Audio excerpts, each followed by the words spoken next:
दोस्तों एक बार फिर से हम आपके लिए SBI clerk form fill up 2025 apply online process की अपडेट लेके आ चुके हैं। किस तरह से आप एसबीआई क्लर्क के 5180 खाली पदों के लिए अपने फॉर्म अप्लाई कर सकते हो, स्टेप बाय स्टेप कंप्लीट जानकारी आपको इस वीडियो में दी जाएगी। ऑनलाइन आवेदन करने का आपके पास सुनहरा और बड़ा अवसर है। आप जल्द से जल्द अपने फॉर्म अप्लाई कर ले, कहीं मौका हाथ से छूट न जाए। ऑनलाइन आवेदन करते समय आपको कुछ महत्वपूर्ण बातों का ध्यान रखना होगा, तभी आपके एप्लीकेशन फॉर्म सक्सेसफुली सबमिट हो पाएंगे।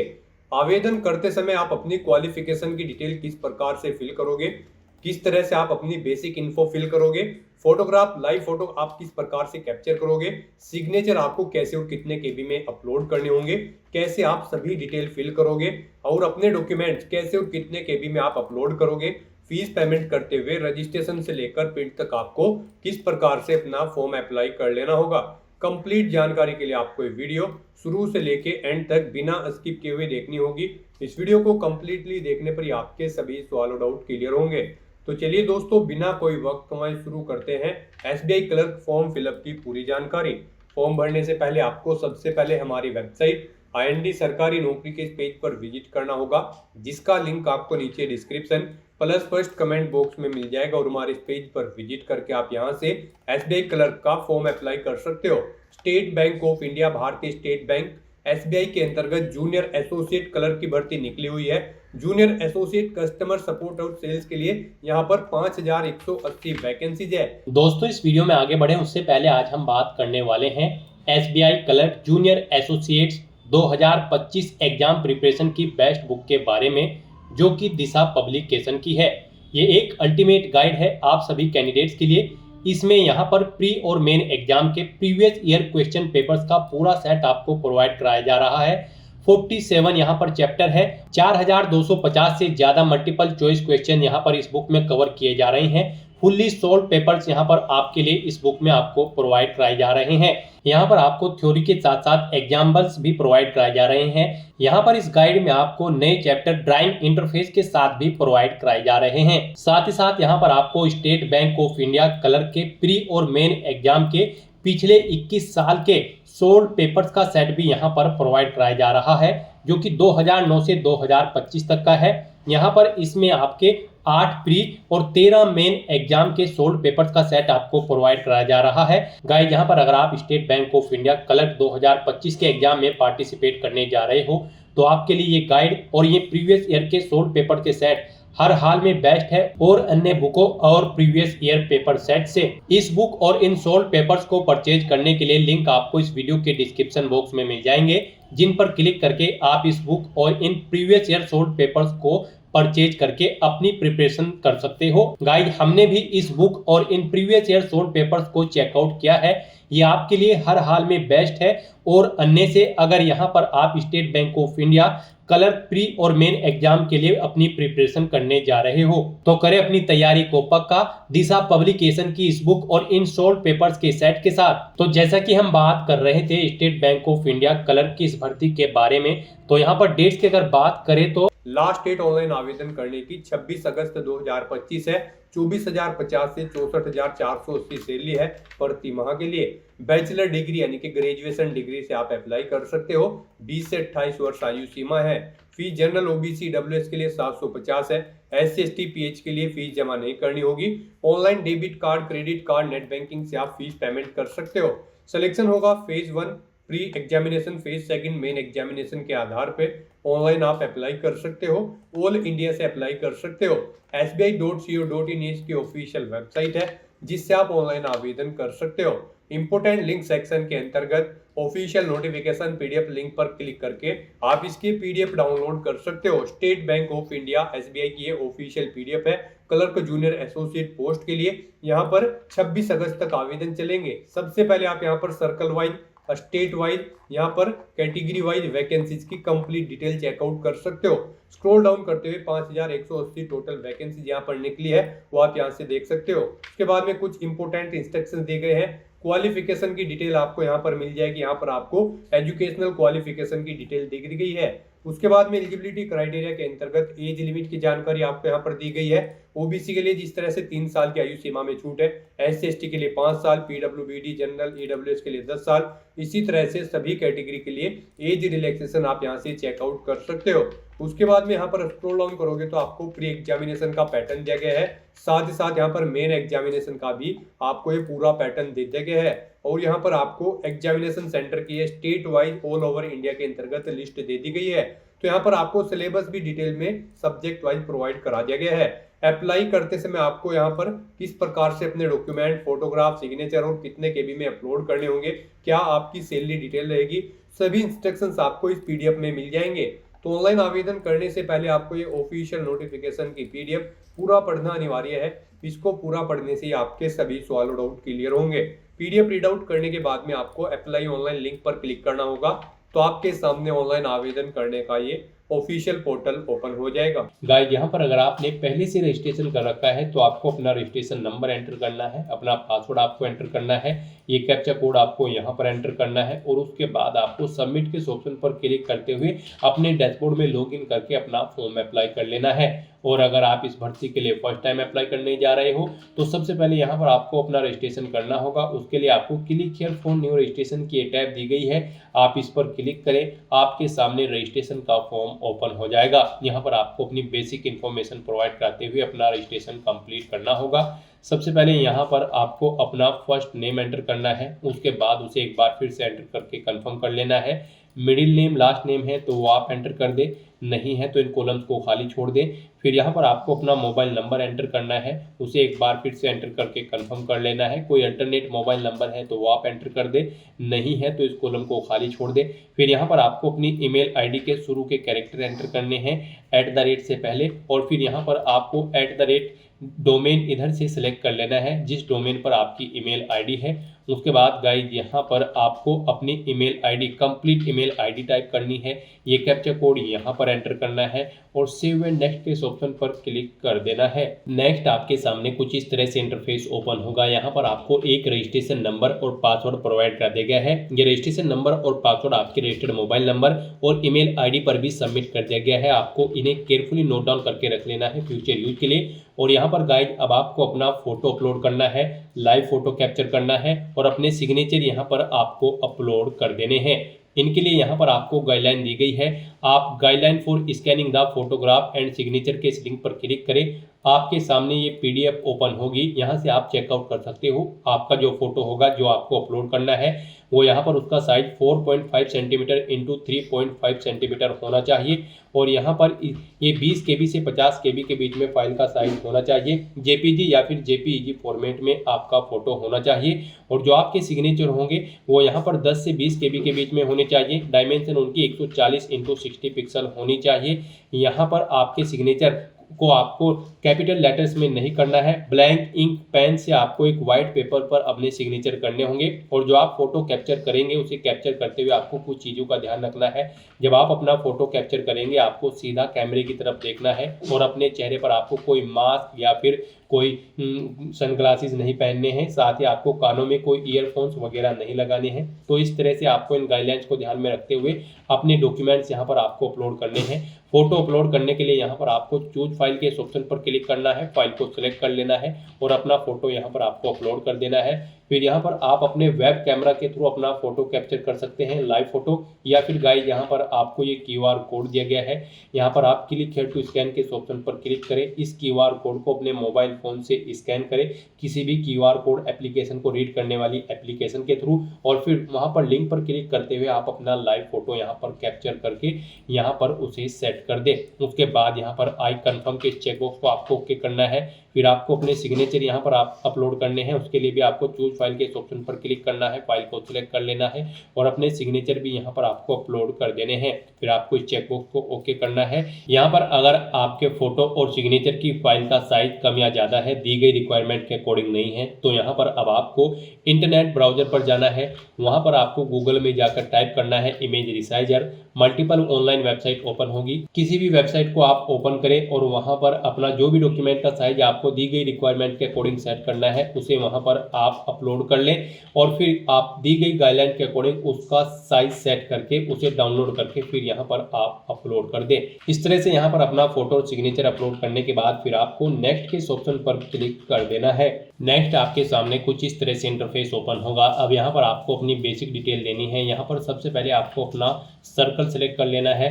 यहाँ पर अगर आप चंडीगढ़ / न्यू दिल्ली या फिर लखनऊ / न्यू दिल्ली या फिर महाराष्ट्र / मुंबई मेट्रो इनमें से कोई भी ऑप्शन सेलेक्ट करते हैं तो फिर यहाँ पर आपको अपनी सर्कल प्रेफरेंस देनी है। यहाँ पर आप जिस सर्कल को फर्स्ट नंबर पर प्रेफरेंस देना चाहते हैं उसे फर्स्ट नंबर पर सेलेक्ट करें, जिसे सेकंड नंबर पर प्रेफरेंस देना चाहते हैं उसे आप सेकंड नंबर पर यहाँ पर सेलेक्ट करें। उसके बाद यहाँ पर आपको अपना स्टेट सेलेक्ट कर लेना है। फिर आपसे पूछा गया कि क्या आप इस स्टेट की लोकल लैंग्वेज जानते हैं प्रोफिशिएंसी टेस्ट के लिए, तो यहाँ पर आपको वो लैंग्वेज सेलेक्ट कर लेनी है। आपको उस स्टेट की लैंग्वेज शो कर दी जाएगी। जो स्टेट यहाँ पर आप सेलेक्ट करेंगे तो आप अपने अकॉर्डिंग यहाँ पर लैंग्वेज सेलेक्ट करें। उस स्टेट की जो भी लोकल लैंग्वेज होंगी वो यहाँ पर आपको शो कर दी जाएंगी। फिर आपसे पूछा गया कि क्या आपके पास 10वीं और 12वीं क्लास में जो लैंग्वेज यहाँ पर आपने लोकल सेलेक्ट की है वो एक सब्जेक्ट के तौर पर थी, अगर थी तो आप यस करेंगे, नहीं तो नो ऑप्शन सेलेक्ट करेंगे। उसके बाद यहाँ पर आपको अपनी कैटेगरी सेलेक्ट कर लेनी है। फिर यहाँ पर अगर आप रिजर्व कैटेगरी से बिलोंग करते हैं तो आपको अपनी सब कास्ट एंटर करनी होगी। उसके बाद यहाँ पर अगर आप EWS सर्टिफिकेट इशू कराते हैं on the basis of your income financial year 2024-25 के, तो यहाँ पर आप इस चेकबॉक्स को ओके करेंगे। अगर आप यहाँ पर EWS कैटेगरी सेलेक्ट करते हैं, नहीं तो आपके सामने ये ऑप्शन डिसेबल्ड कर दिया जाएगा। फिर यहाँ पर आपसे पूछा गया कि क्या आप SBI के ट्रेन अप्रेंटिस कैंडिडेट हैं, अगर हैं तो आप यस ऑप्शन सेलेक्ट करेंगे और फिर आप टाइम पीरियड सेलेक्ट करेंगे, कब से आपने अपनी यहाँ पर अप्रेंटिसशिप स्टार्ट की थी और कब वो एंड हुई है यानी कि कंप्लीट हुई है, वो डेट आपको सिलेक्ट कर लेनी है। और अगर आप यहाँ पर SBI के अप्रेंटिस कैंडिडेट नहीं हैं तो यहाँ पर आप नो ऑप्शन सेलेक्ट कर लेंगे। फिर यहाँ पर आपको अपनी HRMS ID भी एंटर करनी होगी अगर आप SBI के ट्रेन अप्रेंटिस कैंडिडेट होंगे, और अगर नहीं है तो आपके सामने डिसेबल्ड कर दी जाएंगे सभी ऑप्शन। फिर यहाँ पर आपसे पूछा गया कि क्या आप person with benchmark disability candidate हैं और आपकी डिसेबिलिटी 40% से अबव है, अगर है तो आप यस करेंगे। फिर आप अपनी डिसेबिलिटी का टाइप सेलेक्ट करेंगे और फिर यहाँ पर आप अपना सब टाइप ऑफ डिसेबिलिटी देंगे। सब टाइप ऑफ डिसेबिलिटी दोबारा से सिलेक्ट करेंगे और मल्टीपल डिसेबिलिटी है तो यहाँ पर आप वो सिलेक्ट कर लेंगे। और अगर आप PWBD कैंडिडेट नहीं हैं और आपकी डिसेबिलिटी 40% से अबव नहीं है तो यहाँ पर आप सिंपली नो ऑप्शन सेलेक्ट करेंगे। फिर आपको आगे की डिटेल नहीं देनी होगी। फिर यहाँ पर आपसे पूछा गया कि क्या आप सर्बल पैलेसी से इफेक्टेड है, सफरिंग है, अगर हैं तो आप यस करेंगे, नहीं तो नो ऑप्शन सेलेक्ट करेंगे। यहाँ पर आपके सामने ये ऑप्शन तभी एक्टिव होगा जब आप यहाँ पर PWBD कैंडिडेट के ऑप्शन में यस ऑप्शन सेलेक्ट कर लेंगे।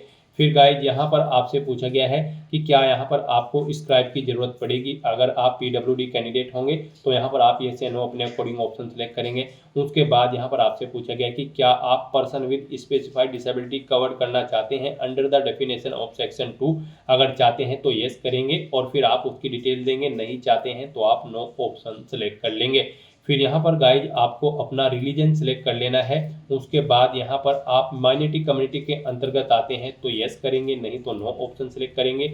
आपको आपकी नेशनलिटी ऑटोमेटिकली फिल मिल जाएगी इंडियन। फिर यहाँ पर आपसे पूछा गया है कि क्या यहाँ पर आप रिलेक्शन चाहते हैं, अगर आप वीडो है या फिर डाइवोर्स वुमेन है, अगर चाहते हैं तो यस करें, नहीं तो नो ऑप्शन सेलेक्ट करें। फिर यहाँ पर आपसे पूछा गया कि क्या आप EX सर्विसमैन हैं, अगर हैं तो यस करें, नहीं तो नो ऑप्शन सेलेक्ट करें। उसके बाद आपसे पूछा गया कि क्या आप डिसेबल्ड EX सर्विसमैन हैं, अगर हैं तो यस करें और फिर सर्विस पीरियड मंथ्स में यहाँ पर आप एंटर करें, नहीं है तो नो ऑप्शन सेलेक्ट करें। उसके बाद यहाँ पर आपसे पूछा गया है कि क्या आप यहाँ पर डिपेंडेंट सर्विस स्किल्ड एक्शन है कैंडिडेट हैं, अगर हैं तो यस करेंगे, नहीं तो नो ऑप्शन सेलेक्ट करेंगे। उसके बाद यहाँ पर आपसे पूछा गया है कि क्या आप यहाँ पर ऑलरेडी SBI बैंक में क्लैरिकल कैडरे की पोस्ट पर कार्यरत हैं, अगर है तो यस करेंगे और फिर यहाँ पर नहीं है तो आप नो ऑप्शन सेलेक्ट करेंगे। उसके बाद यहाँ पर आपसे पूछा गया है कि क्या आप स्टेट बैंक ऑफ इंडिया में एम्प्लॉय थे और आप यहाँ पर रिजाइन कर चुके हो क्लैरिकल कैडरे की पोस्ट से।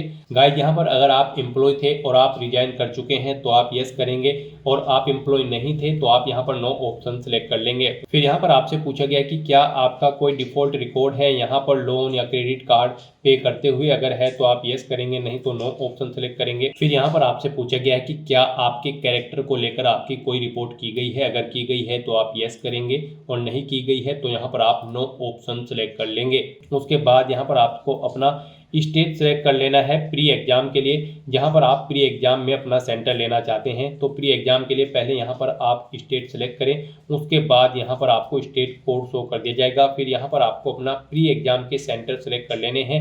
यहां पर आपको दो चॉइसेस दी गई है, आप अपनी चॉइस के अकॉर्डिंग कोई भी दो एग्जामिनेशन सिटी यहां पर सेलेक्ट करें। यहां पर आपको पहले स्टेट सेलेक्ट कर लेना है, उसके बाद आपको एग्जाम सिटी सेलेक्ट कर लेनी है प्री एग्जामिनेशन के लिए। ऐसे ही फिर यहाँ पर आपको मेन एग्जाम के लिए भी स्टेट सेलेक्ट कर लेना है और उसके बाद यहाँ पर आपको सिटी सेलेक्ट कर लेनी है। यहाँ पर भी आपको दो चॉइसेस प्रोवाइड कराई गई है, आप यहाँ पर अपनी चॉइस के अकॉर्डिंग दो एग्जाम सिटी सेलेक्ट कर ले जहाँ पर आप एग्जाम में पार्टिसिपेट करना चाहते हैं। प्री और मेन दोनों एग्जाम के लिए आपको दो दो एग्जाम सिटी यहाँ पर सेलेक्ट कर लेनी होगी।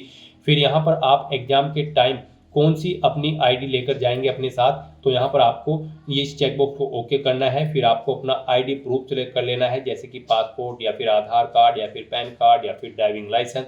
यहाँ पर आप अपने अकॉर्डिंग ऑप्शन सेलेक्ट करें, अपनी उस आईडी प्रूफ का नंबर यहाँ पर आप एंटर करें। फिर यहाँ पर आपसे पूछा गया है कि यहाँ पर आप अपना प्री और मेन एग्जाम का पेपर किस लैंग्वेज में चाहते हैं, English and Hindi, English and Urdu.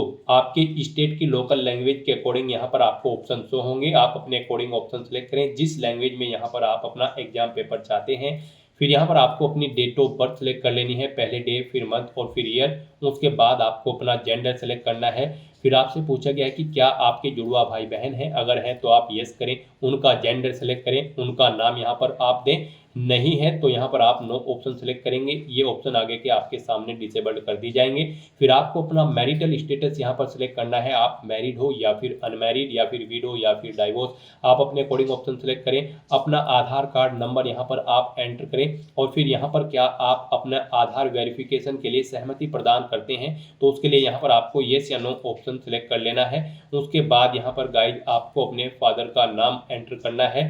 फिर यहाँ पर आपको अपने फादर का मिडिल नेम एंटर करना है, लास्ट नेम है तो वो आप एंटर कर दें। मदर का भी first name, middle name, last name यहाँ पर आप एंटर कर दें। मैरिड है तो यहाँ पर आप अपने हस्बैंड या फिर वाइफ का फर्स्ट नेम, मिडिल नेम या फिर लास्ट नेम यहाँ पर एंटर कर दें। फिर यहाँ पर गाइस आपको अपना कोरोस्पोंडेंस एड्रेस एंटर करना है, यहाँ पर आप अपना कोरोस्पोंडेंस एड्रेस एंटर करें। उसके बाद यहाँ पर आपको अपना परमानेंट एड्रेस एंटर करना है और अगर आपका परमानेंट एड्रेस आपके कोरोस्पोंडेंस एड्रेस के अकॉर्डिंग सेम है तो यहाँ पर आप same as address for correspondence में इस चेकबॉक्स को ओके कर दें। ऑटोमेटिकली आपका परमानेंट एड्रेस आपके कोरोस्पोंडेंस एड्रेस के अकॉर्डिंग फिल हो जाएगा। इस तरह से अपने डिटेल फिल करने के बाद फिर यहाँ पर आपको अपना जीएसटी इनवॉइसिंग एड्रेस सेलेक्ट करना है, जिस एड्रेस पर आप इस भर्ती प्रोसेस के दौरान कम्युनिकेट करना चाहते हैं। फिर यहाँ पर आपको आपकी कैटेगरी के अकॉर्डिंग एप्लीकेशन फीस का अमाउंट शो कर दिया जाएगा। यहाँ पर अगर आप रिजर्व कैटेगरी से बिलोंग करते हैं तो आपको कोई फीस जमा नहीं करानी है। इस तरह से अपनी ये सभी डिटेल्स यहाँ पर प्रोवाइड करने के बाद गाइड आपको वैलिडेट योर डिटेल के इस ऑप्शन पर क्लिक करना है, अपनी सभी डिटेल्स को वैलिडेट कर लेना है और फिर आपको सेव एंड नेक्स्ट के इस ऑप्शन पर क्लिक कर देना है। नेक्स्ट यहाँ पर आपको अपनी क्वालिफिकेशन, एक्सपीरियंस और लैंग्वेज की डिटेल प्रोवाइड करनी है। गाइस यहाँ पर इस भर्ती में पार्टिसिपेट करने के लिए आपके पास ग्रेजुएट डिग्री होनी जरूरी है। जी हाँ दोस्तों, यहाँ पर state bank of India clerk की इस पोस्ट पर अप्लाई करने के लिए आपके पास ग्रेजुएट डिग्री होनी जरूरी है, किसी भी रिलीवेंट डिसिप्लिन के अंतर्गत किसी वेल रिकॉग्नाइज्ड यूनिवर्सिटी से। तो यहाँ पर आपको अपनी क्वालिफिकेशन की डिटेल प्रोवाइड करनी है। सबसे पहले यहाँ पर आपको ग्रेजुएशन की डिटेल प्रोवाइड करनी है या फिर इसके इक्विवेलेंट अगर आपके पास कोई क्वालिफिकेशन है तब भी आप अप्लाई कर सकते हो। यहाँ पर आपसे पूछा गया है कि क्या आप फाइनल ईयर में अपियर्ड हो या फिर पास आउट कर चुके हो, आप अपने अकॉर्डिंग ऑप्शन सेलेक्ट करें। पास आउट अगर आप कर चुके हो तो पास ऑप्शन सेलेक्ट करेंगे। फिर यहाँ पर आप अपनी डिग्री बताएंगे, किस सब्जेक्ट या फिर स्ट्रीम में आपकी डिग्री है, art, commerce, science, agriculture, management, engineering या फिर अन्य। आप अपने अकॉर्डिंग यहाँ पर ऑप्शन सेलेक्ट करें। कॉलेज या यूनिवर्सिटी का नाम दें जिससे आपने अपनी ग्रेजुएशन पास आउट की है। पासिंग डेट यहाँ पर आपको सिलेक्ट करनी है, पहले डे, फिर मंथ और फिर ईयर। कितने परसेंट मार्क्स यहाँ पर आपने अपनी ग्रेजुएशन में ऑब्टेन किए हैं वो यहाँ पर आपको एंटर करने हैं। आपको बताना है आपकी फर्स्ट क्लास है, सेकंड है या फिर आप पास आउट है। आप अपने अकॉर्डिंग यहाँ पर ऑप्शन सेलेक्ट करें। उसके बाद अगर आपने कोई इंटीग्रेटेड ड्यूल डिग्री की है तो उसकी डिटेल आप प्रोवाइड कर सकते हैं। कोई पोस्ट ग्रेजुएशन की डिग्री कर रखी है तो उसकी डिटेल सेम ऐसे ही दे सकते हैं। कोई प्रोफेशनल या फिर अन्य क्वालिफिकेशन है तो उसकी डिटेल भी आप सेम यहाँ पर ऐसे ही प्रोवाइड करा सकते हैं। उसके बाद यहाँ पर आपको अपने एक्सपीरियंस की डिटेल देनी है। अगर आपको एक्सपीरियंस है, नहीं है तो इस सेक्शन को आप खाली छोड़ दें। यहाँ पर अगर आपको एक्सपीरियंस है और आप अपने एक्सपीरियंस की डिटेल प्रोवाइड करना चाहते हैं तो सबसे पहले यहाँ पर आपको अपना नाम देना होगा। उसके बाद आपको अपनी डेजिग्नेशन देनी होगी, जिस पोस्ट पर आप कार्यरत थे। यहाँ पर आप अगर फिलहाल कब से कब तक आप कार्यरत थे वो डेट यहाँ पर आपको सिलेक्ट कर लेनी है, डे, मंथ, ईयर, और कब तक आप कार्यरत थे वो डेट यहाँ पर आपको सिलेक्ट करनी है। फिर आपको नेचर ऑफ ड्यूटी यहाँ पर देनी है। जॉब छोड़ चुके हैं तो उसे छोड़ने का कारण यहाँ पर आपको देना है। फिर इन डेट्स के अकॉर्डिंग आपके एक्सपीरियंस के ईयर कैलकुलेट करके यहाँ पर आपको शो कर दी जाएंगे, यहाँ पर आपको मंथ शो कर दिए जाएंगे।